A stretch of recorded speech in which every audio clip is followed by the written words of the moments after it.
अस्सलामुअलैकुम दोस्तों। सिंधी बहतरीन ऐं नाले वारी ॻाइणी गुलूकारा सबा सर।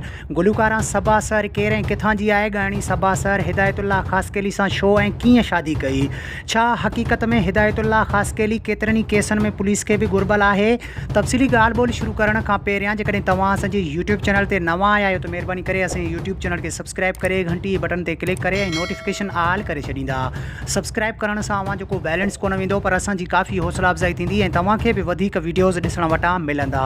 हलूं था पंहिंजे मेन टॉपिक तरफ़। त सिंधी ख़ूबसूरत ॻाइणी गुलूकारा सबा सर वलद जमालुद्दीन सोलंकी ॻोठ अकबर ख़ान रोंधानी जे रहवासी कालू ख़ासकेली जे पुट हिदायतुल्लाह ख़ासकेली सां प्यार जो परिणो कयो ऐं उहा ॻाल्हि शादी जी ॻाल्हि सबा सर सोशल मीडिया ते बि कई। हिदायतुल्लाह ख़ासकेली अच्छा घणो टाइम थियो आहे तव्हां निकाह कयो आहे? असांखे 1 मंथ थी वियो आहे। मंथ थी वियो आहे।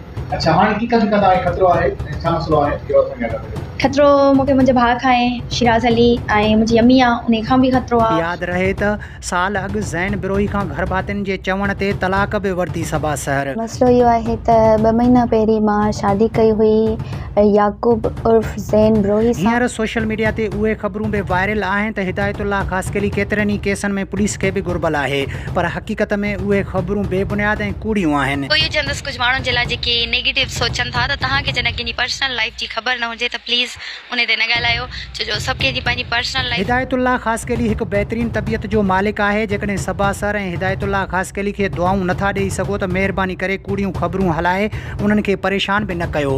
जेकॾहिं वीडियो पसंदि अचे त असांजे यूट्यूब चैनल खे सब्सक्राइब करे घंटी जे बटन ते क्लिक करे ऐं नोटिफिकेशन ऑल करे छॾींदा। मिलंदासीं कंहिं नए वीडियो में। तेसिताईं अल्लाह हाफ़िज़।